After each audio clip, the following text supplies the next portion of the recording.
When one looks at the strengths and vibrancies of democracies around the world, among the most promising trends in recent decades have been two unusual success stories: India and South Africa.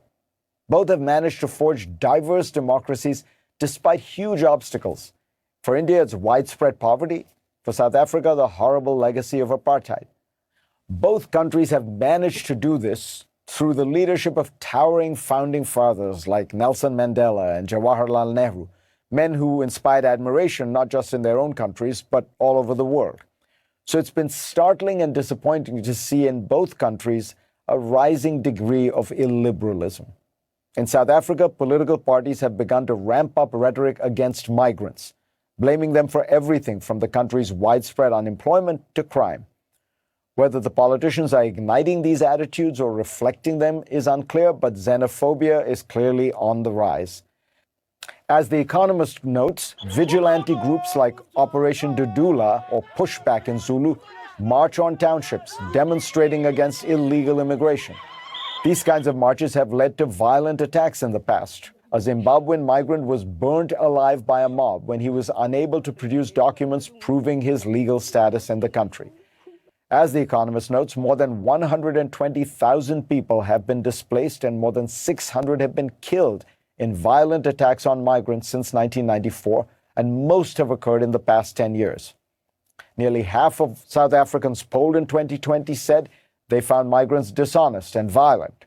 Another poll from 2021 found that 3% said they had committed violence against migrants, and an astounding 12% said they might do so. Even the government of Cyril Ramaphosa, which has so far avoided scapegoating migrants, appears nonetheless to be bending to anti-migrant sentiment through policy. In November, it decided to end the Zimbabwean exemption permit, which allowed almost 200,000 migrants to settle in South Africa over the past decade. The program will expire at the end of the year. And then there is India, where the social divide manipulated by opportunistic politicians centers not on migration, but religion. Thousands of Indians came out in protest last week over derogatory comments made about the Prophet Muhammad by two senior officials in Narendra Modi's Bharatiya Janata Party.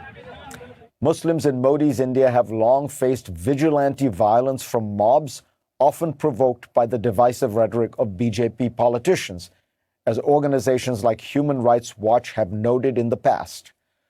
But rarely do officials so plainly utter discriminatory remarks. As The Economist reports, after an outcry from rich, oil-producing Gulf countries, Nupur Sharma, the national spokesperson who made her comments in a primetime television debate, was suspended from the party. Another spokesperson, Naveen Jindal, who made his comments on social media, was expelled from the party. But that didn't satisfy many Indians who came out on the streets demanding that Sharma and Jindal be arrested.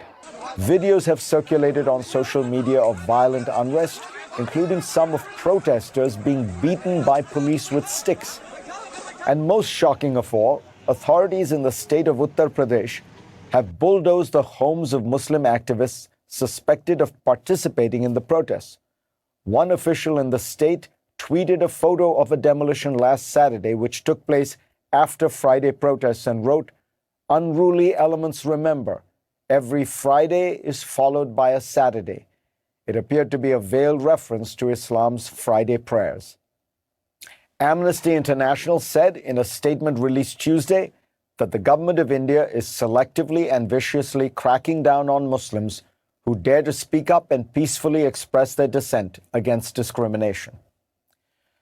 This latest episode is sadly not an aberration. According to Human Rights Watch, discrimination against religious minorities has been codified and violent Hindu nationalism enabled under two consecutive terms of the Modi regime.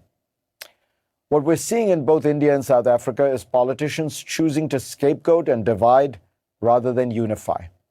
We've seen that elsewhere, but it's all the more tragic in two countries that have for so long refuted the idea that democracy is for the rich or that a bleak history cannot be overcome.